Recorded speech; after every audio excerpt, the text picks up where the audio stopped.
নবী আপনার মুখে হাসি ফুটানোর জন্য ওই ইহুদি আমার স্থাবর শত সম্পত্তি পেয়েছে, যত সম্পত্তি চেয়েছে, সম্পত্তি চাওয়ার কেন?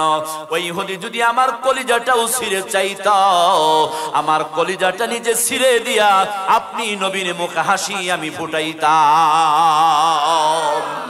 এজন্য বলি বাজানেরা, এরাই ছিল নবীর উম্মত, এরাই ছিল নবীর আশিক, এরাই ছিল নবীর আশিক, এরাই ছিল নবীর আশিক, এরাই ছিল নবীর প্রেমিক। এই জন্য এবার এই জায়গাটা যখন দিয়েছে, এইভাবে যখন বলার পর বিশ্ব নবী মুহাম্মদুর রাসূলুল্লাহ সাল্লাল্লাহু আলাইহি ওয়াসাল্লাম হযরত ওসমানকে ডাক দিয়ে কয়, রে ওসমান,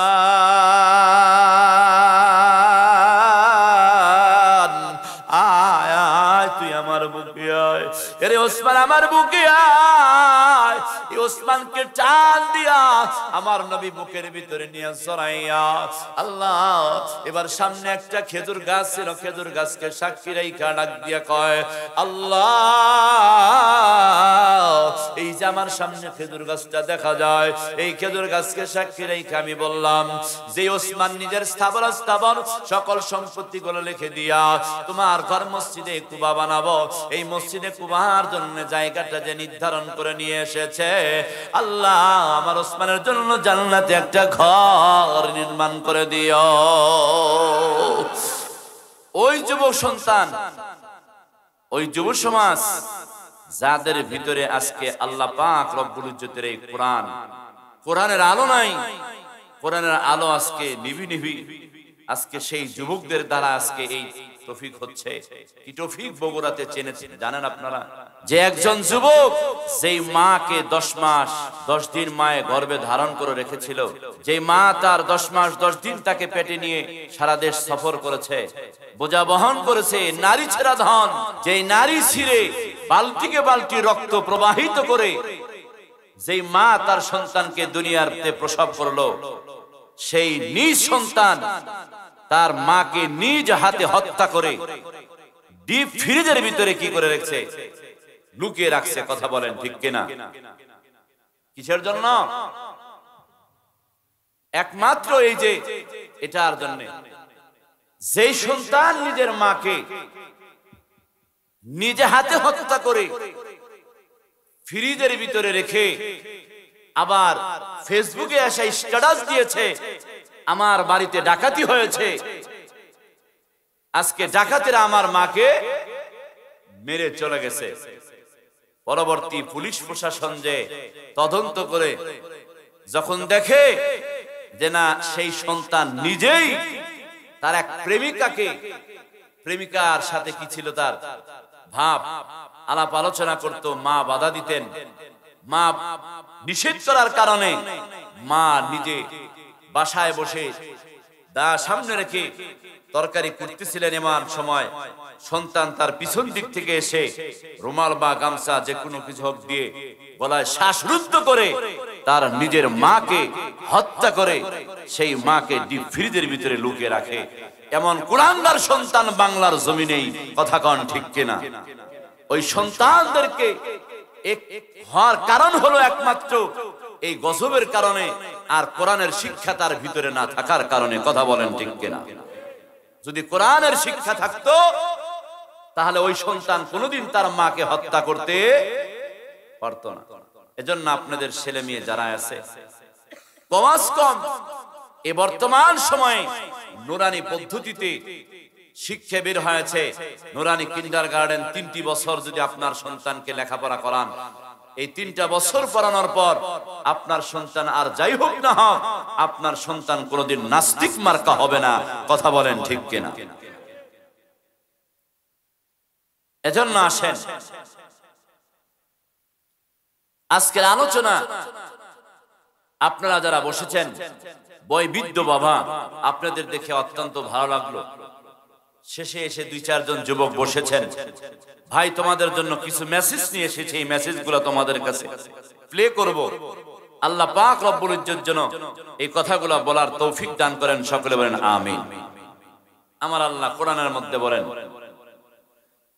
ইন্নামাল মুমিনুনা আল্লাযীনা ইযা যুকিরাল্লাহু ওয়াজিলাত কুলুবুহুম وَإِذَا تُلِيَتْ عَلَيْهِمْ آيَاتُهُ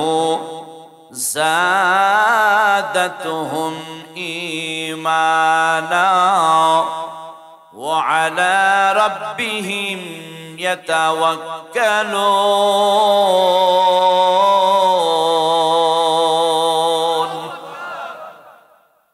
আমার আল্লাহ পাক রব্বুল আলামিন বলেন, এই আয়াতের ভিতরে মুমিনের কিছু বৈশিষ্ট্য বর্ণনা করেছেন, কিছু গুণ কীর্তন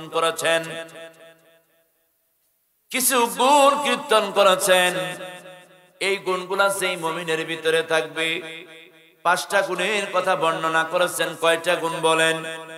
5টা গুণের কথা বর্ণনা করেছেন। এই 5টা গুণ যেই মুমিনের ভিতরে থাকবে, ওই মুমিনকে আমার আল্লাহ পাক রব্বুল আলামিন 3টা পুরস্কারে পুরস্কৃত করবেন। কয়টা? জোরে বলেন। রাগ করছেন আমার প্রতি আপনারা? এই কণ্ঠকে দিছে, জোরে বলেন। আপনি কার? আমি কার? জমিন কার? কথা হবে কার? তাহলে আপনাদের জবান এই সময়ের জন্য, কিছু সময়ের জন্য আপনাদের জবান যদি বন্ধ রাখেন, আপনার থেকে বড় বখিল এই আসমানের নিচে জমিনের উপরে দ্বিতীয় আর কেউ নাই। কথা বলেন ঠিক কিনা? সুবহানাল্লাহ, আলহামদুলিল্লাহ বললে পাপ না গুনাহ? পাপ না গুনাহ? ও কোনটাই না নাকি? আচ্ছা যাক, আলহামদুলিল্লাহ, হুশে আছেন তাহলে। এদিকে লক্ষ্য রাখতে হবে। এজন্য আল্লাহ পাক রব্বুল আলামিন বলেন, এই 5টা গুণ যার ভিতরে থাকবে, পরবর্তী আয়াতের ভিতরে বলেন, কি বলেন? উলাইকা হুমুল মুমিনুনা হাক্কান লাহুম দারাজাতুন ইনদা রাব্বিহিম ওয়া মাগফিরাতুন ওয়া রিজকুন কারীম।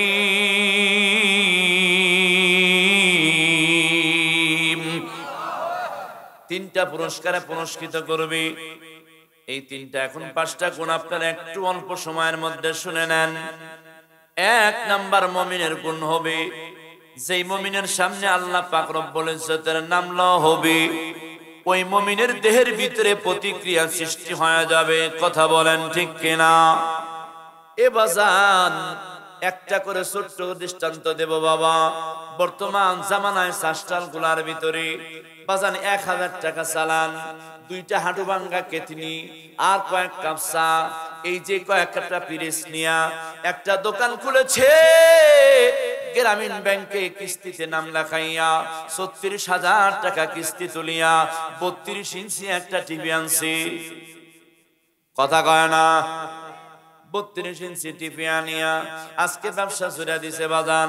বলেন তো, এই যে ব্যবসাটা ছুড়ে দেওয়ার পরে মসজিদ থেকে, আপনাদের বাইতুল আমান জামে মসজিদ থেকে যখন আজান বেশি আসলো, আল্লাহু আকবার, আল্লাহু আকবার, আল্লাহ সকলের বড়, আল্লাহ সকলের বড়, আশহাদু আল্লা ইলাহা ইল্লাল্লাহ, আল্লাহ ছাড়া কোনো মাবুদ নাই, আশহাদু আন্না মুহাম্মাদুর রাসূলুল্লাহ,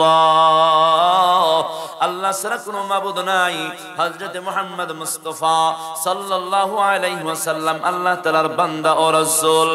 হাইয়া আলাস সালাহ, আসুন নামাজের দিকে, হাইয়া আলাল ফালাহ, আও কামিয়া ফি কি তরফ, আসুন নিজের কল্যাণের জন্য। কার কল্যাণ বলেন?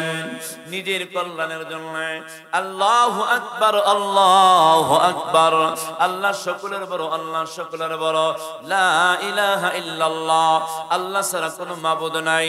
এই ঘোষণা যখন দিয়ে দিলেন, এই ঘোষণা যখন দিয়ে দিলেন, দেওয়ার পরেও আপনি চাষটালেই বসে রইলেন, চাষটালেই বসে রইলেন।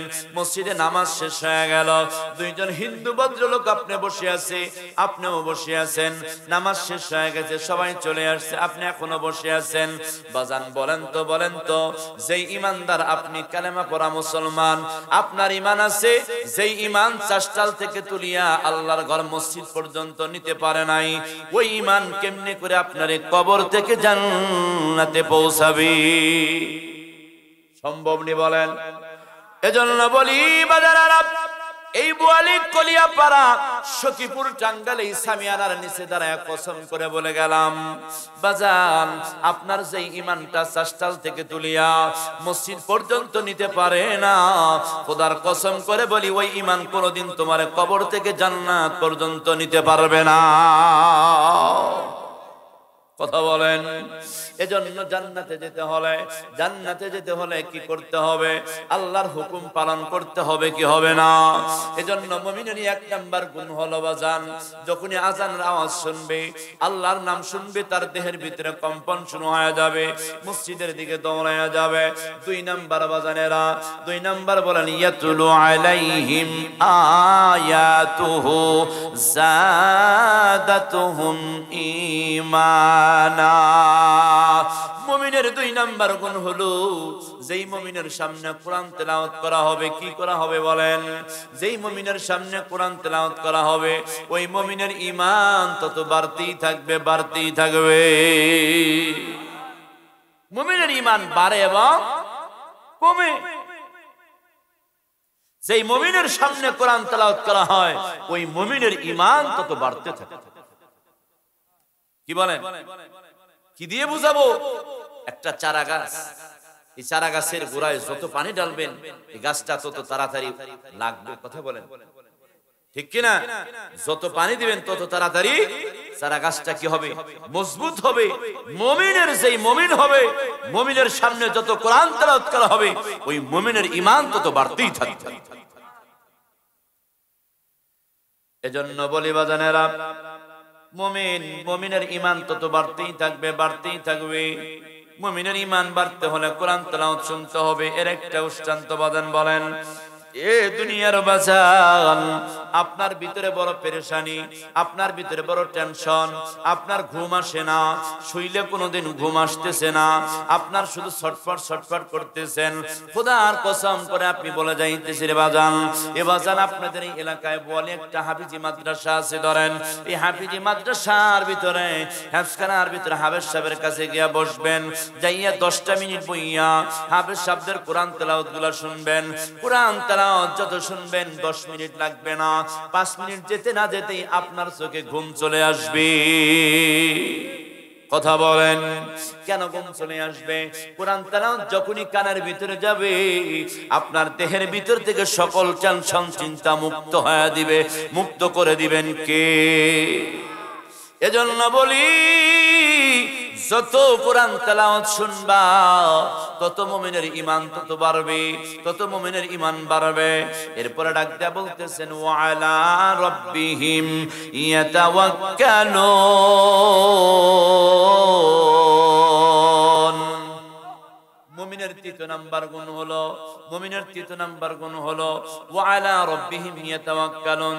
তাওয়াক্কুলের পূর্ণ আস্থা বা ভরসা রাখতে হবে কার উপর বলেন? তাওয়াক্কুলের আবিধানী করতে হলো পূর্ণ আস্থা বা ভরসা রাখা একমাত্র আল্লাহ পাকের উপর, না আমার নেতার উপর। কথা কয় না?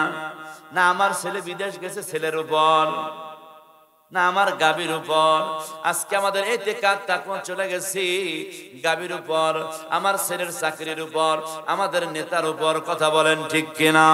এজন্য বলি বাছান, তাওয়াক্কুল পূর্ণ আস্থা বা ভরসা একমাত্র আল্লাহর উপর রাখবে যারা মুমিন হবে। এই বাছান তৃতীয় নাম্বার চলে গেল। চতুর্থ নাম্বার আল্লাহ কোরআনের মধ্যে বলেন, আল্লাযীনা ইউকিমুনাস সালাত। চতুর্থ নাম্বার মুমিনের গুণ হলো বাবা, চতুর্থ নাম্বার গুণ হলো মুমিন 5 ওয়াক্ত নামাজ সঠিকভাবে আদায় করবে। কিভাবে বলেন? কয় ওয়াক্ত নামাজ? না শুধু শুক্রবার, না শুধু 2 ঈদে। কথা কয় না? 2 ঈদে না শুধু শুক্রবার? 5 ওয়াক্ত নামাজ বাজান, 5 ওয়াক্ত নামাজ। এই 5 ওয়াক্ত নামাজ যারা কায়েম করবে, আমার আল্লাহ পাক রব্বুল আলামিন ডাক দিয়া বলেন, এই মুমিন, এই ইমানদারেরা, তোমাদের এই ভিতরে 5 ওয়াক্ত নামাজ যারা কায়েম করবা, তারা কায়েম করতে দেরি হবে, মরতে দেরি হবে, কবরের জগতে আসতে দেরি হবে, আমার আল্লাহর জান্নাত পেতে দেরি হবে না। 4 নাম্বার গুণের জন্য 5 ওয়াক্ত নামাজ। আজকে নামাজ আমরাও পড়ি, সাহাবা کرامরাও পড়েছেন, কথা কয় না? আমরাও নামাজ পড়ি, সাহাবা کرام, তাবিঈন, তাবিঈন, আইমা মুজতাহিদিনরাও পড়েছেন। এবাজান আমাদের নামাজ পড়ি, নামাজের পরে, নামাজ পড়ার পরে, মসজিদ থেকে সিঁড়ি থেকে নামার পরে সুদের টাকা গুনি, কথা কয় না? নামাজ পড়ে মসজিদ থেকে বের হওয়ার পরে ঘুষের টাকা কলম দেখো সামাইরা নিয়ে যায়। আবার মসজিদ থেকে বের হওয়ার পর নিজের ক্ষেতের আইলে যার ক্ষেত আছে, অটোমেটিকলি 2 হাত কোবাইয়া নিজের ভিতরে নিয়ে নিছি, আছে না নাই? যারা অন্যের ক্ষেত্রে আইল কোবানোর মুলবি, এবার যান এই সমস্ত মানুষদেরকে কি বলেন? এইদের নামাজ আল্লাহ পাকের দরবারে কেমন কবুল হবে? এজন্য ডাক দিয়ে বলতেছি, দুনিয়ার বাবারা, এই দুনিয়ার বাজান, নামাজ, নামাজ, ওই নামাজ আমাদের কাজে আসতেছে না। তাহলে নামাজ পড়তে হবে এমন নামাজ, যেই নামাজ আমার জন্য কাজে আসে। সাহাবা کرام, তাবিঈন, তাবিঈন নামাজ পড়েছেন। দেখেন, একজন গোলাম নামাজের জন্য মনিবের সাথে বাজারে যাইতেছে। কোথায় যায়? তার মনিবের সাথে গোলাম বাজারে যাইতেছে। হঠাৎ করে আপনাদের এই বাইতুর রহমান মসজিদ থেকে আযান ভেসে আসছে, আসরের সময় হয়ে গেছে। এবার সেই গোলাম ডেকে ডেকে বলে, মনিব, আমার আসল মনিব ডাকছে। কে ডাকছে? জোরে বলেন। আমার আসল মনিব ডেকেছে, আপনি একটু এখানে বসেন, আমি আমার মনিবের সাথে দেখা করে আসি। বলেন সুবহানাল্লাহ। এবার গোলাম কি করছে? মনিবকে বসায়া ভিতরে চলে গেছে, নামাজ পড়তেছে। নামাজ পড়ে সব মুসল্লি বের হয়ে গেছে, কিন্তু গোলাম বের হচ্ছে না, গোলাম আসতেছে না। এবার কি করবে? এবার সেই গোলাম কি করে? দেখেন, গোলাম যখন আসে না, ডাকতেছে মালিক, এ গোলাম আসো না কেন? চালু করে আসো। এবার আসতেছে না, আসে না। শেষ প্রান্তে নামাজ শেষ করে যখন আসছে, এবার মনিব ডাক দেয়া কয়, এ গোলাম, সকল মুসল্লিরা বের হয়ে গেল, তুমি কেন বের হও না? তোমার এত দেরি হইল কেন? এবার ডাক দিয়া কয়, মনিব, যেই মনিব আপনাকে মনিবের ঘরে যাইতে দেয় নাই, ওই মনিব আমার তার ঘর থেকে বের হতে দেয় নাই। আমি যখন নামাজ আদায় করি, তেলাওয়াত যখন করে, আমার কানের ভিতরে আওয়াজ ভেসে এসে ডাকে ডেকে বলে, গোলাম রে, তুমি তেলাওয়াত করো, তোমার তেলাওয়াতটা বড় মজা লাগতেছে। ইয়াসিন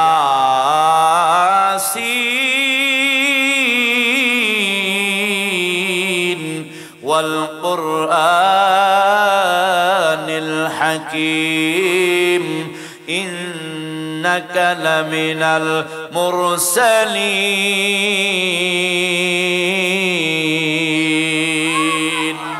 আমার আল্লাহ পাক রব্বুল আলামিন গোলামকে ডাক দেয়া কয়, মনিব রে, এই দুনিয়ার মনিব, শোনো শোনো, আমি যখন মনিবের দরবারে দাঁড়াইলাম, মনিবের দরবারে দাঁড়ায় যখন বললাম, আলহামদুলিল্লাহি রাব্বিল আলামিন, সকল প্রশংসা কার?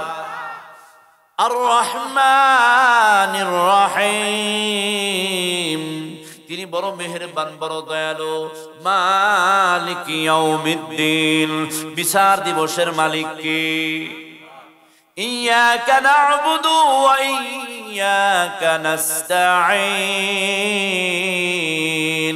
আমরা তার ইবাদত করি, তার কাছে সাহায্য চাই। ইহদিনাস সিরাতাল মুস্তাকিম, আয় আল্লাহ আমাদের সহজ সরল সঠিক পথে পরিচালিত করো। সিরাতাল লাযীনা আন'আমতা আলাইহিম গায়রিল মাগদুবি আলাইহিম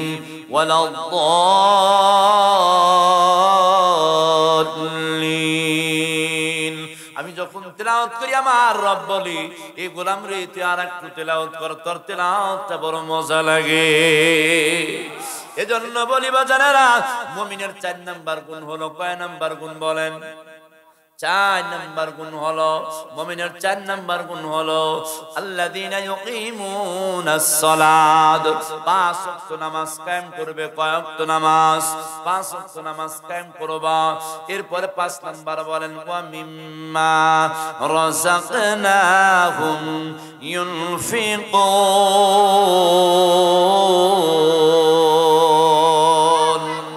মুমিনের 5 নাম্বার গুণ একটু পরে বলবো, এই 5 নাম্বার গুণটা একটু পরে বলবো বাজান। এই 5 নাম্বার গুণ শোনার পরে আমার আল্লাহ ওয়াদা দিয়েছেন 3টা পুরস্কারে পুরস্কৃত করবেন। কয়টা? পুরস্কারগুলো শুনে যাবেন তো, কথা কয় না? কারা কারা পুরস্কার শুনে যাবেন একটু হাত তুলে দেখান। সকলে হাত তুলেন আলহামদুলিল্লাহ, নারে তাকবীর। আয় রব্বুল আলামিন, এই যে বাইতুল আমাল জামে মসজিদ সুন্দরভাবে নতুনভাবে নির্মাণ হইতেছে, কথা বলেন, এই মসজিদ নির্মাণের জন্য আমার আপনার নবী, দয়ার নবী, মায়ার নবী, বিশ্ব নবী মুহাম্মদুর রাসূলুল্লাহ সাল্লাল্লাহু আলাইহি ওয়াসাল্লাম খুবই একটু পেরেশানির ভিতরে, জায়গা দেখতেছে, একটা মসজিদ নির্মাণ করবে। তো আল্লাহ রাসূল সাল্লাল্লাহু আলাইহি ওয়াসাল্লাম দেখতে দেখতে একটা জায়গা বড় পছন্দ হয়ে গেছে। এই জায়গার ভিতরে আমি মসজিদ নির্মাণ করব, আমার হাবিবের বড় পছন্দ। আমার হাবিব কি করছেন? কিন্তু আলোচনার বিষয় হলো যেই জায়গাটা আমার নবীর পছন্দ হয়েছে, ওই জায়গাটা একজন মুসলমানের নয়, ওই জায়গাটা একটা ইহুদির। কার? জোরে বলেন কার? ইহুদি। তো আমার রাসূল গিয়া ইহুদিকে ডাক দেয়া বলছেন, ইহুদি ভাই, আমি একটা মসজিদ নির্মাণ করতে চাচ্ছি, তোমার ওই জায়গাটা, ওই ক্ষেতটা বড় পছন্দ হয়েছে, তুমি কি দিবা? তুমি জায়গাটা দিয়ে দাও, না হয় তুমি কালেমা পড়ে মুসলমান হয়ে যাও, তা না হলে এই জায়গাটা আমাদের কাছে বিক্রি করে দাও। কি করে দিবে? বিক্রি করে দাও। 3টা শর্ত দিয়েছেন। 1 নাম্বার তুমি মুসলমান হও, 2 নাম্বার এই জায়গাটা কি হও, মুসলমান হয় আমাদের জায়গাটা আল্লাহর ওয়াস্তে দিয়ে দাও, তা যদি না দাও তাহলে তুমি এই জায়গাটা আমাদের কাছে বিক্রি করে দাও। আল্লাহর রাসূলকে না করেছেন, না এই জায়গা আমি বিক্রি করব না, মুসলমানও হব না, এই জায়গা বিক্রিও করব। এরপরে হযরতে আবু বকরকে পাঠালেন, ওমরকে পাঠালেন। আবু বকর ওমর গিয়ে রিকোয়েস্ট করলেন যে দেখো ইহুদি ভাই, আমার দয়ার নবী, মায়ার নবী চাইছে এই জায়গাটা তুমি একটু দিয়ে দাও, এই জায়গাটার মধ্যে মসজিদ নির্মাণ হবে, মসজিদের জন্য আমার নবী নিযুক্ত করেছেন, এই জায়গাটা তুমি দিয়ে দাও। না করেছেন, দিবে না। সাহাবা একরামদের এক টিম গেছে, দেয় নাই। রাসূলের মনটা বিষণ্ণ, মসজিদে নববীতে বসা। এই মুহূর্তে বিশ্ব নবীর জামাতা হযরতে ওসমান গনি রাদিয়াল্লাহু তাআলা আনহু মদিনার সিরিয়া থেকে ব্যবসা বাণিজ্য শেষ করে মসজিদে নববীর ভিতরে এসে আমার নবীর সাথে কি করবে? সাক্ষাৎ। ওসমান গনি এমন একজন মানুষ যিনি ব্যবসায় যাওয়ার আগে নবীর সাথে দেখা করে যেতেন, ব্যবসায় থেকে আসার আগে, আসার পরে ফ্যামিলির সাথে দেখা করার আগে আমার নবীর সাথে সাক্ষাৎ করতেন। নবীর কাছে দরবারে গেছে, যায় দেখে নবীর মনটা বড় বিষণ্ণ, নবীর মনটা খারাপ। এবার সালাম জানাইছেন, আসসালাতু ওয়াসসালামু আলাইকা ইয়া রাসূলুল্লাহ। নবী গো, আপনি কেমন আছেন? নবী কথা বলে না, আবারও বলেন নবী কেমন আছেন? নবীর মনটা ছিল, হ্যাঁ আলহামদুলিল্লাহ আমি ভালো আছি। তবে নবী গো, আপনার মনটা এত ছোট কেন? আপনার মনটা এত বিষণ্ণ বিষণ্ণ লাগতেছে কেন? বলে না না এমনি। বলে না গো নবী, আপনার চেহারা দেখে আমার ভালো লাগতেছে না। নবী গো, আপনি একটু দয়া করে বলেন কি হয়েছে আপনার? এবার ডাক দিয়া কয়, ওসমান রে, ও ওরে ওসমান, আমি একটা মসজিদ নির্মাণ করার জন্য বড় আশা করেছি, বড় আশা করেছি। একটা জায়গা আমার কাছে পছন্দ হয়ে গেছে, ওই জায়গাটা পেলে আমি মসজিদ নির্মাণ শুরু করে দেব। কিন্তু ওই জায়গাটা তো একটা ইহুদির, ওই ইহুদি দিচ্ছে না। আমি নিজে গেছি, স্বয়ং না করেছি, আবু বকর ওমর গেছে, না করেছি, সাহাবা কিরামদের টিম গেছে, এদের কাছেও না করেছে।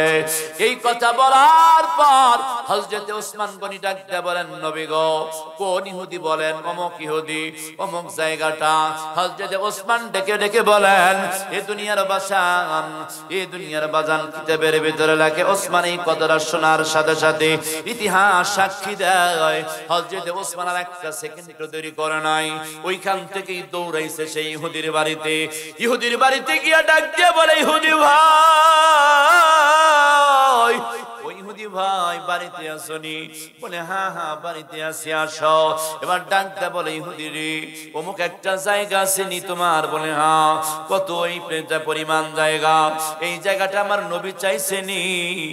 হ্যাঁ তোমার নবী চেয়েছিল, তুমি কি বলছো আমি দেই নাই?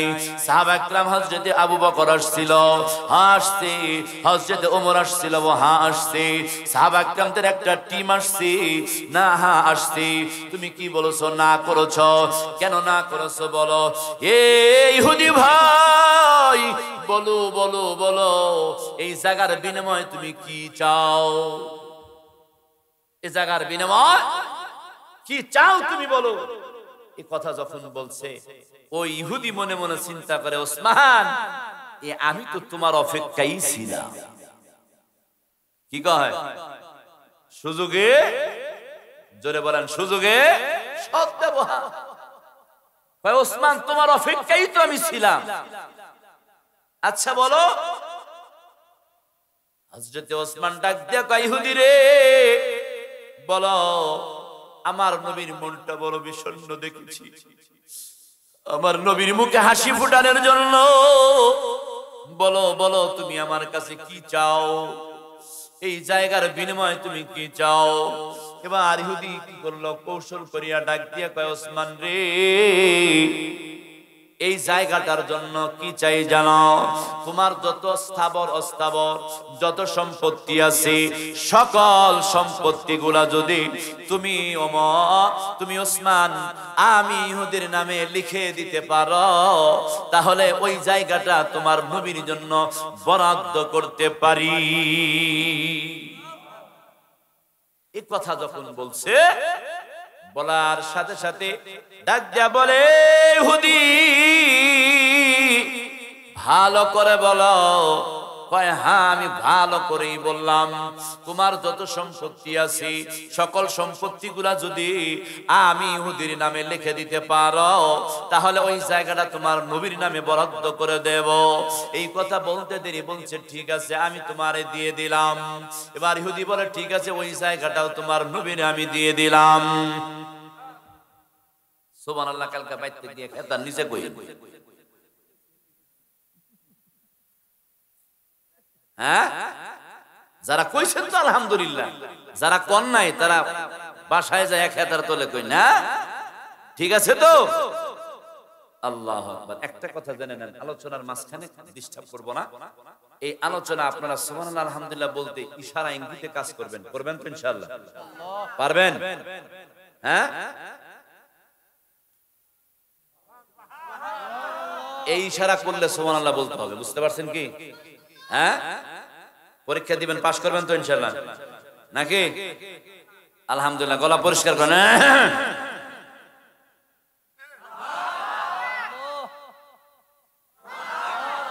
মাশাআল্লাহ, পাস করছেন। ঠিক আছে, এই পাশে থাকবেন না ফেল করবেন? পাশে থাকবেন তো ইনশাআল্লাহ? আলহামদুলিল্লাহ। এবার সেই ইহুদি বলে, ঠিক আছে তোমার সব জায়গা আমি লিখে দাও, আমি তোমার নবীরে দিয়ে দেব। এই কথা বলার সাথে সাথে ওসমান আর দেরি করে না, ওইটা মারছে দৌড়, দৌড়াইয়া নবীরে যায়া সালাম জানায়া কয়, আসসালাতু ওয়াসসালামু আলাইকা ইয়া রাসূলুল্লাহ। নবী গো, আর দেরি নয়, আর দেরি নয়, এই জায়গাটা আমরা পেয়ে গেছি। আগামীকাল সকাল থেকে মসজিদের কাজ ধরবেন, কাজ ধরবেন। ওই জায়গাটা নিয়ে এসেছি। আমার নবী চোখের পানি ফেলে দিয়ে ডাক দিয়ে কয়, উসমান, কেমনে করে ওই জায়গাটা তুমি আল্লাহ রে উসমান, এরে উসমান, এই জায়গা আমি নবী গেছি আমার দেয় নাই, আবু বকর ওমর সাহাবা কেরামদের টিম পর্যন্ত গেছে দিল না, তুমি কিসের বিনিময়ে আল্লাহ একটু দয়া করে বলবা কি? ওসমান বলে, না গো নবী, না না, জায়গাটা এনেছি এটাই তো দরকার, জায়গার দরকার, জায়গা এনেছি, ওটা বলার কি দরকার? এবার ডাক দিয়া কয়, ওসমান, ওইটা না বলা পর্যন্ত আমি কাজ ধরবো না। এবার হযরত ওসমান গনি ডাক দিয়া কয়, নবী গো, ওই ইহুদি আমার একটা শর্ত দিছে। কি শর্ত? বলে, আমার স্থাবর অস্থাবর যত সম্পত্তি আছে আমার নামে, সকল সম্পত্তিটা কি করতে হবে? ওর নামে লিখে দিতে হবে। লিখে দিয়া, এই জন্য আমি কি করেছি, লিখে দিয়া বলছি, লিখে দিয়া আমি আপনার জায়গাটা নিয়ে আসছি। নবী গো, শুনেন শুনেন, ও নবী, আপনার মুখটা বিষণ্ণ যখন দেখছি গো নবী, ও নবী, আপনার মুখে হাসি ফুটানোর জন্য ওই ইহুদি আমার স্থাবর অস্থাবর যত সম্পত্তি পেয়েছে, যত সম্পত্তি চেয়েছে, সম্পত্তি চাওয়ার কেন? ওই ইহুদি যদি আমার কলিজাটাও ছিঁড়ে চাইত, আমার কলিজাটা নিজে ছিঁড়ে দিয়া আপনি নবীর মুখে হাসি আমি ফুটাইতাম। এজন্য বলি বাজানেরা, এরাই ছিল নবীর উম্মত, এরাই ছিল নবীর আশিক, এরাই ছিল নবীর আশিক, এরাই ছিল নবীর আশিক, এরাই ছিল নবীর প্রেমিক। এই জন্য এবার এই জায়গাটা যখন দিয়েছে, এইভাবে যখন বলার পর বিশ্ব নবী মুহাম্মদুর রাসূলুল্লাহ সাল্লাল্লাহু আলাইহি ওয়াসাল্লাম হযরত ওসমানকে ডাক দিয়ে কয়, রে ওসমান,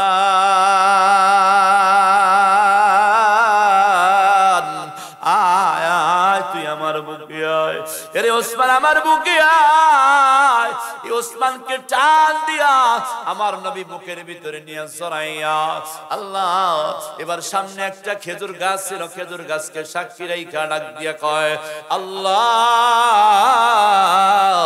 এই যে আমার সামনে খেজুর গাছটা দেখা যায়, এই খেজুর গাছকে সাক্ষী রাইখা আমি বললাম যে ওসমান নিজের স্থাবর অস্থাবর সকল সম্পত্তি গুলো লিখে দিয়া তোমার ঘর মসজিদে কুবা বানাবো, এই মসজিদে কুবার জন্য জায়গাটা যে নির্ধারণ করে নিয়ে এসেছে, আল্লাহ, আমার ওসমানের জন্য জান্নাতে একটা ঘর নির্মাণ করে দিও।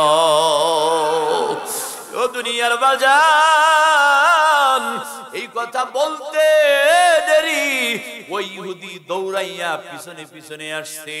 আসার পর ডাক দেয়া কয়, দেখে হযরত ওসমান আর নবী দুইজনে কোলাকুলি করিয়া কান্নায় জড়িত, কান্নায় জড়িত, কান্না জড়িত কণ্ঠে ডাক দিয়া কয়, ও ইহুদি ভাই, কেন এখানে এসেছো, বলো বলো। এবার ইহুদি ডাক দিয়া কয়, আব্দুল্লাহর ছেলে মুহাম্মদ, ও মুহাম্মদ, শুনেন, আপনার ওসমান, আপনার সাহাবী ওসমান নিজের সকল সম্পত্তি লিখে দিয়ে ওই জায়গাটা আনছি, এজন্য আপনি কি করলেন, বুকের ভিতরে জড়াইয়া আপনার সামনের খেজুর গাছকে সাক্ষী রাইখা বললেন জান্নাতের ভিতরে নাকি, জান্নাতের ভিতরে নাকি ওনার জন্য একটা ঘর নির্মাণ করে দেবে। ও মুহাম্মদ, আমি যদি কি করি, আমি যদি হযরত ওসমান ওই জায়গা না দিয়া, আমি ইহুদি যদি আমার ওই জায়গাটা আপনার ঘরের জন্য দিয়া দেই, তাহলে কি আমার জন্য একটা ঘর নির্মাণ করা হবে নাকি? আমার নবী ডাক দিয়া কয়, ইহুদি রে, তুমি যদি এই জায়গাটা মসজিদের জন্য দিয়া কালেমার ছায়া তলে আসতে পারো, কালেমা যদি পড়তে পারো, আমার আল্লাহ তোমার জন্য একটা ঘর নির্ধারণ করবে।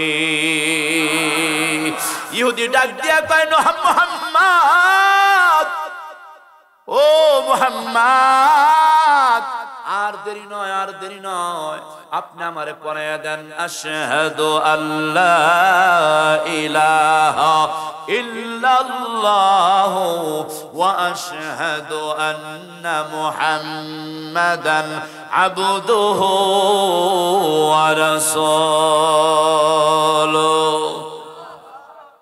ইহুদি নবী কালেমা পড়ে যখন মুসলমান হয়ে গেল, এজন্য বাজানেরা মসজিদে কুবার এই ইতিহাস, মসজিদে কুবা তৈরি করলেন ওই জায়গায়, যে মসজিদে কুবা নামাজ পড়লে একটা কবুলে তোমরা হজের সব আমার আল্লাহ ওই ব্যক্তির আমলনামায় লিখে দেয়। এজন্য বাজানেরা দুনিয়াতে তো বহু সফর করলেন, দুনিয়াতে ইন্ডিয়ায় ঘুরতে গেলেন, দুনিয়াতে ফ্রান্সে ঘুরতে গেলেন, সিঙ্গাপুর ঘুরতে গেলেন, কিন্তু আমার দয়ার নবী মায়ার নবীর দেশে ঘুরতে গেলেন না।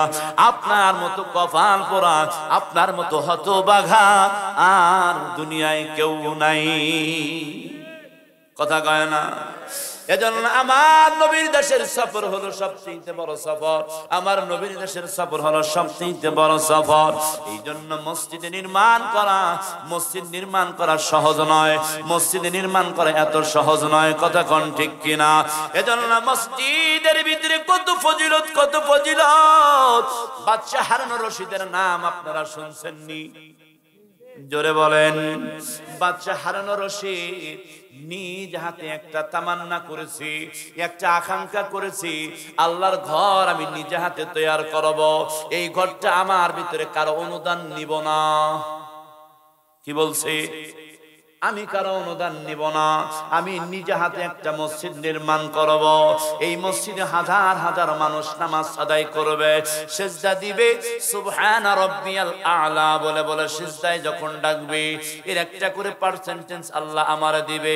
এর উসিলায় যদি আল্লাহ আমারে মাফ করে দেয়, আমি হারুনুর রশিদ আল্লাহর দরবারে মাফ পেয়ে যাব। এই চিন্তা ফিকির করিয়া সুন্দর করে একটা মসজিদ নির্মাণ করলেন। মসজিদ নির্মাণ করার পর ওই মসজিদে সুন্দর করে হাজারো হাজার মানুষ মুসল্লিরা নামাজ আদায় করে। কি করি? জোরে বলেন। মসজিদে নামাজ আদায় করে। একদিন রাত্রিতে হযরত জিবরাইল দুইজন ফেরেশতারা আসেন। ফেরেশতারা আসার পরে বাদশা হারুন রশিদকে ডেকে তুলছে। ডেকে তোলার পরে বলে, বাদশা আপনি যে মসজিদ নির্মাণ করেছেন, এই মসজিদ নির্মাণ করার কারণে আমার আল্লাহ আপনার জান্নাতের ভিতরে একটা ঘর দিয়ে দিছেন। চলেন আজকে সেই ঘর সফর করতে হবে। এই কথা বলার পরে বাবা সুন্দর করে কি করতেছেন বাজান, বাদশা হারুন রশিদকে দুইজন সাহাবা একরাম, দুইজন ফেরেশতা কি করলেন, ধরে নিয়ে যাইতেছেন জান্নাতের ভিতরে। দরজার সামনে গিয়া দেখি ওই দরজার সামনে, দরজার গেটের ভিতরে বাদশা হারুন রশিদের নাম লেখা। এবার জান্নাতটা কি করলেন, সফর করলেন। জান্নাতটা সফর সার করে সম্পূর্ণ দেখে যখন বের হয়ে আসবে, বের হওয়ার পরে গেট দিয়া বের হইতেছে, দেখে ওই গেট সোজা আর একটা জান্নাত দেখা যায়, হুবহু বাদশা হারুন রশিদের নামে যেই জান্নাতটা, ওই জান্নাতের পুরা প্রতিছবি, ওই জান্নাতের পুরা প্রতিছবি। এইবার বাদশা হারুন রশিদ কি করে, দৌড়াইয়া ওই জান্নাতের ভিতরেও যাইতে নিছে। যাইতে যাইতে হঠাৎ করে গেটের কাছে যখন গেছে, গেটের দারোয়ানরা আছে, গেটের দারোয়ানরা দৌড়াইয়া এসেছেন। বলে, বাদশা হারুন রশিদ দুনিয়ার নিজাম হলো, দুনিয়ার নিজাম হলো সন্তান যদি একটা ঘর দেয়, ওই ঘরটার ভিতর এলাকার ইমাম সাহেবরে নিয়া, এলাকার কিছু মুরব্বিকে নিয়া, মা বাবাকে নিয়ে ঘরটা উদ্বোধন করে। কথা কয় না? ঘরটা উদ্বোধন করে আলেমদেরকে নিয়ে দোয়া খায়রাত করে ঘর উদ্বোধন করা হয়। দুনিয়ার নিজাম একটা, আখিরাতের নিজাম আরেকটা। এবার বাদশা হারুন রশিদ যখন যাইতে নিছে, বাদশা হারুন রশিদ ডাক দিয়া কয়, বাদশা না না না, আপনি গেটের ভিতরে তাকায় দেখেন, গেটের ভিতরে কার নাম লেখা। এবার গেটের ভিতরে তাকায় দেখে আহমদ বিন মুসা, যার নাম, কার নাম? আহমদ বিন মুসা। এবার ডাক দিয়া কয়, এ ভাইরা রে, এই জান্নাতটা কার? এই জান্নাতটা আহমদ বিন মুসাকে। ইনার আমার মতো জান্নাত কেন? আমি যেই জান্নাতটা আমার আল্লাহ দিছে, আমার মতো হুবহু এই জান্নাতে এমন করে কেমনে হলো বলো বলো। এই কথা বলার পরে ঘুম থেকে ডেকে ডেকে বকন করলেন। এবার ডাকতে বলতেছেন, ঘুম যখন ভেঙে গেল, ঘুম ভেঙে যাওয়ার পরে সদৌড়াইয়া কি করছেন বাজানেরা, সকালবেলা সকল মিস্ত্রিদেরকে ডাকছি। কাদেরকে? সকল মিস্ত্রি যারা বানাইছে এই মিস্ত্রিদেরকে ডেকে ডেকে বলতেছেন, এ মিস্ত্রি জোগালি তোমরা যারা আছো সকলে আমার সামনে চলে আসো। বলো বলো আমার এই মসজিদের ভিতরে কারো অনুদান নিছো কি না? কারো অনুদান কি নিছো? কয় না না না স্যার, আমরা তো আর কারো অনুদান নেই নেই। তাহলে আমার মতো এরকম একটা জান্নাত হলো, আমি বুঝতে পারলাম না। বলো তাহলে বলো তো, কেউ দাও নাই, কেউ কথা বলে না। এবার ডাক দেখায়, তাহলে তোমাদের ভিতরে আহমদ বিন মুসা কার নাম? হঠাৎ করে এক প্রান্ত থেকে একটা যুবক এভাবে হাত তুলে বলে, হুজুর আমার নাম আহমদ বিন মুসা। বলেন সুবহানাল্লাহ। এই কথা বলার পরে বাদশাহ হারুনুর রশিদ ওই সন্তানকে ডাক দিয়ে কয়, বাবা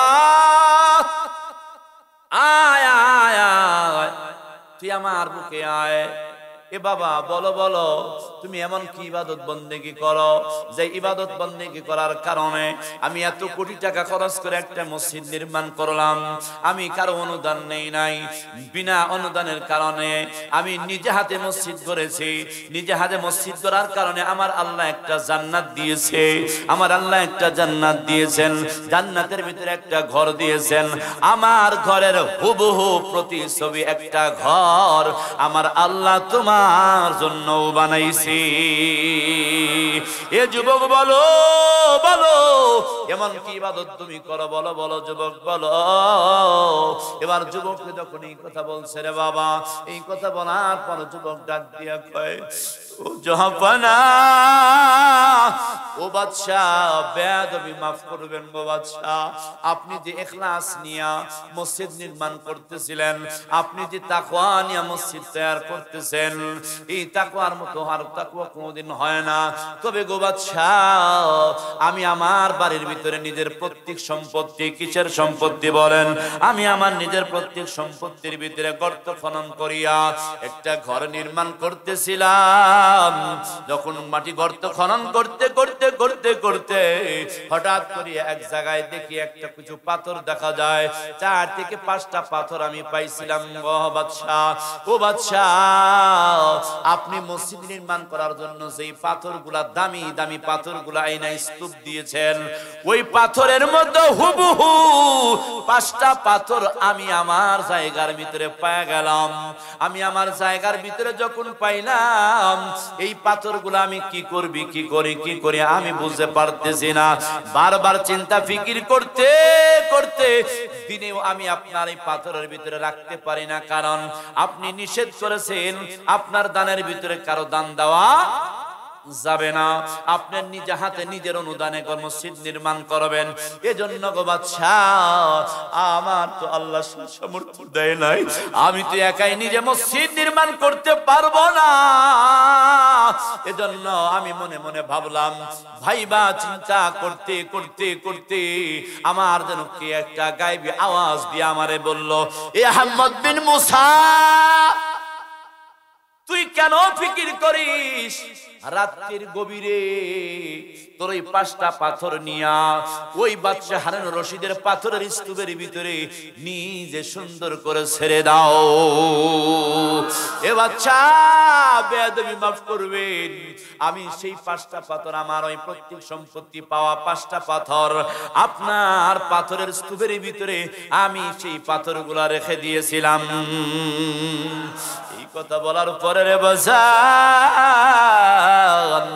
এবার বাদশা হারুনুর রশিদ যেই যুবককে টান দেয় বুকের ভিতরে নিয়ে কয়, বাবা এজন্যই আমার মতো জান্নাত আল্লাহ তোমারও একটা দান করেছেন। এজন্য আল্লাহ রাসূলের হাদিসের ভিতরে বলেন, মান বানা লিল্লাহি মাসজিদান বানাল্লাহু লাহু বাইতান ফিল জান্নাহ। দুনিয়াতে যে আল্লাহর ঘর নির্মাণ করবে, দুনিয়াতে যে আল্লাহর ঘর নির্মাণ করার প্রতিযোগিতা করবে, আল্লাহর ঘরের ভিতরে যারা সাহায্য সহযোগিতা করবে, আল্লাহর ঘর বানাইতে যারা বুদ্ধি দিবে, পরামর্শ দিবে, সব যারা দিবে, এর একটা করে পার্সেন্টেজ এদের প্রত্যেকটা মানুষের জন্য আমার আল্লাহ জান্নাতের ভিতরে একটা ঘর নির্মাণ করে দেবে। কথা বলেন ঠিক কিনা? এজন্য বলি বাজান, এ দুনিয়ার বাবা, এ দুনিয়ার মায়েরা, আজকে একটা কথা শোনো যুবক ভাই, তোমাদেরকে একটা কথা বলে আমি আলোচনার দিকে যাইতে শেষ করব। বাবা, আমি যে বলেছি মুমিনের 5টা গুণ, কয়টা গুণ বলেন? 5টা গুণ। 4 নাম্বার পর্যন্ত বলছি, কয় নাম্বার বলেন? 4 নাম্বার পর্যন্ত বলেছি। 4 নাম্বার গুণ, 5 নাম্বার গুণ কি বাজানেরা জানেন? 5 নাম্বার গুণের কথা আমার আল্লাহ পাক রব্বুল আলামিন কুরআনের ভাষায় সুন্দর করে মুমিনদেরকে জানায়া দিয়েছেন। মুমিনদের জানায়া দেন, কি বলেন? ওয়া মিম্মা রাযাকনাহুম ইউনফিকুন,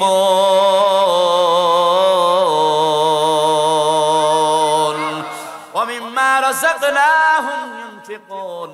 আমার আল্লাহ পাক রব্বুল আলামিন আপনাদের অর্থ সম্পদ যা দিয়েছে, এর থেকে কিছু কিছু টাকা পয়সা আল্লাহর রাস্তায় দান সদকা করা। কথা বলেন ঠিক কিনা? আল্লাহর রাস্তায় দানের ভিতরে কি প্রতিযোগিতা? এ বাজান, এ দুনিয়ার মারা, একটা কথা শুনে নাও, একটা কথা শুনে নাও।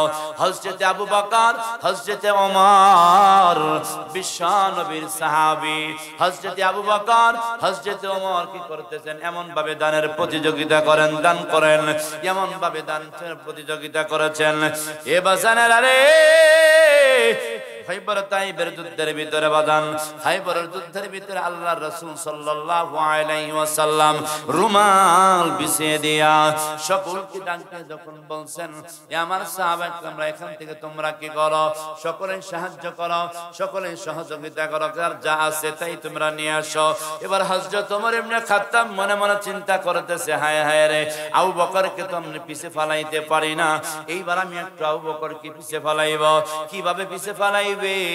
আবু বকর কি করেছেন? হযরত ওমর নিজের মাল সম্পদ সবকিছু বন্টন করেছেন। ভাগ বাটোয়ারা করার পর নিজের যত সম্পত্তি আছে সকল সম্পত্তির অর্ধেক সম্পত্তি আমার নবীর রাস্তায়, নবীর কাছে এনে দিয়ে দিছে। সকল সাহাবা একরাম দিছে, হযরতে কি দিছে? কে দিছেন? ওমর রাদিয়াল্লাহু তাআলা দিছে। এবার আবু বকরকে ডাক, আমার আবু বকরকে ডাক, আবু বকর, আবু বকর রে তুমি কি নিয়ে আইছো? এবার ডাক দেন, কয় নবী গো, আমার বাসার ভিতরে এই যে দেখেন, আমার বাসার ভিতরে যা ছিল সব কিছু আপনার দরবারে আইনা আমি হাজিরা দিয়েছি। এইবার ডাক দিয়ে কয়, এ দুনিয়ার বাজান, হযরত ওমরের যত সম্পত্তি আছে সকল সম্পত্তির অর্ধ সম্পত্তি দিছে, আর আবু বকরের যা আছে তা সব কিছু নিয়ে আইছে। ফার্স্ট কি হইছে? জোরে কোন? ফার্স্ট আবু বকর হয়ে গেছে। এভাবে দানের প্রতিযোগিতা করতে করতে বাজানেরা আবু বকর একদিন কি করেছেন? দান করতে, যখন রাসূল দান করতে কয়, সবাই দান করতে করতে আবু বকরের আর কিছুই নাই। আবু বকরের একটা দামি জামা আছে, এই জামাটা কি করলেন? দামি জামাটা বিক্রি করিয়া টাকা আগুনা কি করেছেন? টাকা আগুনা আমার নবীর রুমালের ভিতরে দিয়ে দিছে। এবার আবু বকর গায়ে কি দিবে? গায়ের জামা নাই, গায়ের জামা নাই। এবার আবু বকর সুন্দর করে কি করেছেন? একটা চটটার সুন্দর করে কাটিয়া নিজের গায়ের জামা বানাইয়া জামা পরিধান যখন করেছেন, জামা পরিধান করার পরে আমার আল্লাহ এটা দেখছে কি দেখছে না? আমার আল্লাহ এটা দেখার পরে, ও দুনিয়ার বাজার, আসমানের প্রথম আসমান, দ্বিতীয়, চতুর্থ, পঞ্চম, ষষ্ঠ, সপ্তম আসমানের সকল ফেরেশতাদেরকে আমার আল্লাহ অর্ডার দিয়েছেন চটের জামা পরার জন্য। আমার নবীর দরবারে যখন আসছে হযরত আবু বকর, হযরত জিবরাইল যখন আসছে, দেখে জিবরাইলের গায়ে চটের জামা। এবার ডাক দিয়া কয়, জিবরাইল তোমার গায়ে এই জামা কেন? কেন এই অবস্থা কেন? ডাক দিয়া বলতেছেন, নবী গো, আপনি কি আপনার সাহাবী আবু বকরের খবরও জানেন না? বলে কি হয়েছে? বলে আবু বকর তো সকল যার যা ছিল সব কিছু বিক্রি করতে করতে গায়ের একটা জামা ছিল, এই জামাটা বিক্রি করে আপনার রুমালে দিয়ে দিয়েছেন, চট দিয়ে জামা বানাইছেন। এজন্য আমার আল্লাহ আবু বকরের সম্মানে কিছু সময়ের জন্য সকলকে এই জামা পরার নির্দেশ দিয়েছেন। এটাই হলো সেই আবু বকর, এটাই হলো সেই আবু বকর। এজন্য মা তোমাদেরকে বলবো, একটা কথা বলবো, মা রে, মা খাদিজাতুল কুবরার জীবনের দিকে তাকায় দেখো, মা খাদিজার জীবনের দিকে তাকায় দেখো। মা খাদিজাতুল কুবরা আরবের ভিতরে সর্বশ্রেষ্ঠ ধনী ছিলেন, সবচেয়ে শিল্পপতি ছিলেন। কি ছিলেন বলেন? শিল্পপতি। অর্থাৎ খাদিজার চেয়ে শ্রেষ্ঠ ধনী আরবের ভিতরে দ্বিতীয় আর কেউ ছিল না। এই খাদিজাতুল কুবরা যখন, খাদিজাতুল কুবরার বাড়িতে আমার নবী কি ছিলেন? রাখালির কাজ, বকরি রাখার কাজ নিয়েছেন। ওবাজান, আমার নবী যখন খাদিজার বাড়িতে কাজ করে, এই কাজের ফাঁকে খাদিজা রাসূলের কেরামত গুলো কি করে দেখে ফেলে। শুধু তাই নয়, আমার আল্লাহর মানসা ছিল বিধায় এটা হয়েছে। আল্লাহর মানসা না হলে হতো? আমার আল্লাহ চেয়েছেন এটা হবে। খাদিজাতুল কুবরা কিভাবে সব, শুধু সংক্ষিপ্তে বলি, খাদিজার সাথে আমার নবীর সাথে কি হয়ে গেল? বিবাহ বন্ধনে আবদ্ধ হয়ে গেল। যখন সকল সম্পত্তিগুলো সব মক্কার জমিনের আবু জেহেল, উতবা, শাইবা, নজর বিন হারিস, আরবানে ফিল মক্কা, মক্কার চারজন বড় বড় নেতা ডাক দিয়া কয়, খাদিজা তুমি আরবের সর্বশ্রেষ্ঠ ধনী শিল্পপতি, অথচ একজন দেখো ইতিম একজন মানুষকে, যেই মানুষের ছেলে নাই মেয়ে নাই, এমন একজন মানুষকে বিবাহ করলো। আহা, এই যে তিরস্কার, এই তিরস্কারের কারণে শেষ প্রান্তে হযরতে খাদিজাতুল কুবরা একটা কি করলেন? সেমিনার তৈরি করলেন। সেমিনার তৈরি করার পরে সেই সেমিনারে কি করলো? সুন্দর করে সবাইকে দাওয়াত করলেন।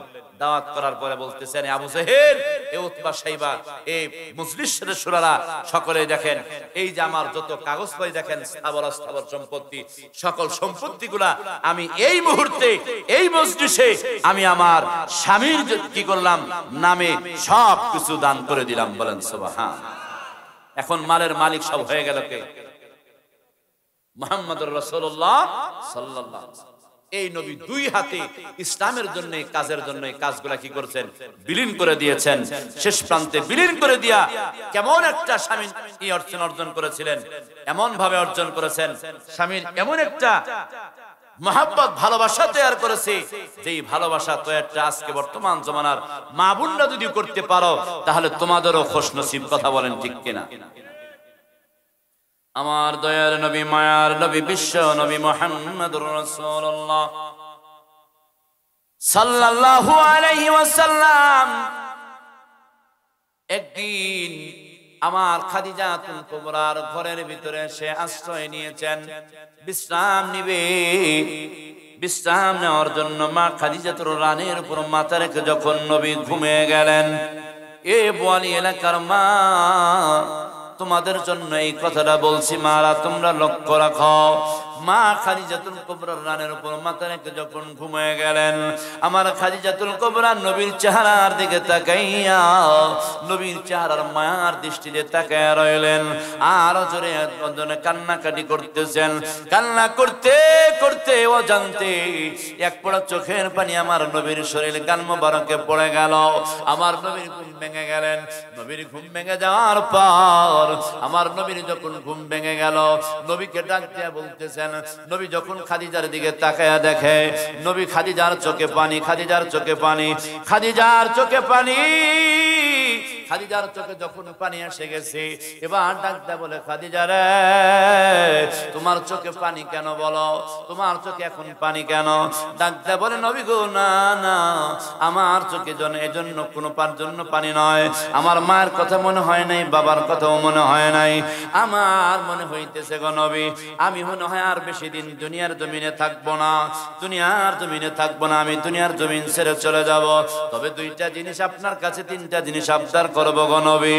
এক নাম্বার হলো নবী গো, আমি যখন দুনিয়ার জমিন ছেড়ে চলে যাব, নবী আপনি আমার পাশে বসে কালেমা তালকিন করবেন, কালেমা তালকিন করবেন। আর এক নাম্বার হলো দ্বিতীয় নাম্বার গো নবী, আপনি যখন কি করবেন, আমি যখন দুনিয়ার জগৎ ছেড়ে চলে যাব, আপনি একটু কি করবেন, আপনার কাপড়ের ব্যবস্থা যারা করবেন, আপনার গায়ের পুরাতন যেই জামাটা সর্বক্ষণ আপনি আপনার শরীরে লাগাইছেন, পরেছেন, ওই জামা দিয়ে আপনি আমার কাপড়ের ব্যবস্থা করবেন গো নবী। কারণ কি রে খাদিজা, তুমি তো আরবের ভিতরে শ্রেষ্ঠ শিল্পপতি, ধনী ছিলা, এই বাজারের সবচেয়ে বড় দামি কাপড় দিয়া তোমার আমি জানাজার কাপড়ের ব্যবস্থা করব। বলে না গো নবী, না, মসজিদে নববীর ভিতরে বসিয়ে আপনি কবরের আযাব সম্পর্কে বয়ান করেছেন। কবরের আযাব এত কঠিন, কবরের আযাব আমি সহ্য করতে পারবো না গো নবী। ও নবী, আপনার আগে আমি 2টা স্বামীর ঘর করেছি, আমার দিলের ভিতরে বড় ভয় হয়। আপনি বলছেন কবরের মাটি দুপাশে চাপ দিবে, এইভাবে এক পাথর হারান এক পাথরের ভিতরে ঢুকে যাবে, মাটির এক পাশের ভিতরে ঢুকে যাবে। নবী আমার বড় দিলটা সাক্ষী দিতেছে, আপনার গায়ের জামা যদি আমার গায়ের ভিতরে থাকে, তাহলে ওই মাটি, কবরের মাটি আমার চাপ দিতে পারবে না। কথা বলেন ঠিক কিনা? এজন্য বলি মা, তোমরা যদি স্বামীর খেদমত করতে পারো, তোমরা যদি স্বামীর খেদমত করতে পারো, আল্লাহু আকবার, স্বামীর খেদমত যদি করতে পারো, আমার নবী যেমন স্ত্রীকে, আমার খাদিজারে যেমন ভালোবেসেছেন, তোমাদেরকে এরকম ভাবে ভালোবাসবে। আর নবীর স্বামীরে যদি ভালোবাসতে পারো, স্বামীর ইতাআত অনুকরণ যদি করতে পারো, স্বামী যদি বলে আমার দুনিয়ার জমিনে আমার চাইতে শ্রেষ্ঠ, আমার কাছে আমার বিবি সর্বশ্রেষ্ঠ কি ছিলেন, সর্বশ্রেষ্ঠ চরিত্রবান, আমার তুমি আমার কাছে সবচেয়ে চরিত্রবান ছিলেন, ওই স্ত্রীর জন্য আল্লাহ পাক রব্বুল আলামিন জান্নাত অবধারিত। কথা বলেন। এজন্য দুনিয়ার বাজারেরা আমি আপনাদেরকে বলবো, মুমিনের 5 নাম্বার গুণ বলেছিলাম, যাদেরকে কি করবেন, যাদেরকে আল্লাহ পাক রব্বুল আলামিন অর্থ সম্পদ দিয়েছেন, এই অর্থ সম্পদ থেকে যারা আল্লাহর রাস্তায় কিছু ব্যয় করবে, আমার আল্লাহ বলেন 3টা পুরস্কারে পুরস্কৃত করবেন। 1 নাম্বার, উলাইকা হুমুল মুমিনুনা হাক্কান লাহুম দারাজাতুন ইনদা রাব্বিহিম ওয়া মাগফিরাতুন ওয়া রিজকুন কারীম।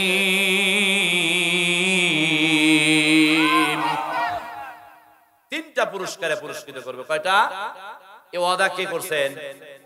জোরে বলেন। আল্লাহ স্বয়ং ওয়াদা যেহেতু করেছেন, এই ওয়াদা কি মিস হওয়ার মতো? জোরে বলেন। দুনিয়ার জমিনের নেতাদের মতো ওয়াদা নয়, এটা ওটা করবো, এটা করবো, সব কিছু করবো, কিন্তু আসল কাজে কি? ঠনঠনা। আমার আল্লাহ ওয়াদা করেছেন পুরস্কারে পুরস্কৃত করবেন। এজন্য এই পুরস্কার নিতে কারা কারা রাজি আছেন একটু হাত তুলে দেখান। একটা হাত উঁচু করেন, জানা দেন। মাশাআল্লাহ। এই হাত দিয়ে কার কার মাকে কবরস্থ করেছেন একটু দেখি তো, কার কার মা বাবা নাই? আল্লাহু আকবার। অনেকের মা বাবা নাই, হাত নামান। কার শুধু বাবা নাই একটু হাত তোলেন দেখি। আল্লাহু আকবার। অসংখ্য মানুষের বাবা নাই, মা নাই। আল্লাহু আকবার। যেই মা আজকে কবরের জগতে চলে গেছে, যেই বাবা কবরের জগতে চলে গেছে, যেই বাবার সম্পত্তি আজও আমি দখল করে খাচ্ছি, কথা বলেন, যেই বাবার রেখে যাওয়া ঘরের ভিতরে আমি আজও আছি, ওই বাবার ঘরের ভিতরে আমি চলে যাচ্ছি। এজন্য আপনাদেরকে একটু করব, আল্লাহর কাছে দোয়া করব ইনশাআল্লাহ। সকলে একটু জিকির করেন, লা ইলাহা ইল্লাল্লাহ, লা ইলাহা।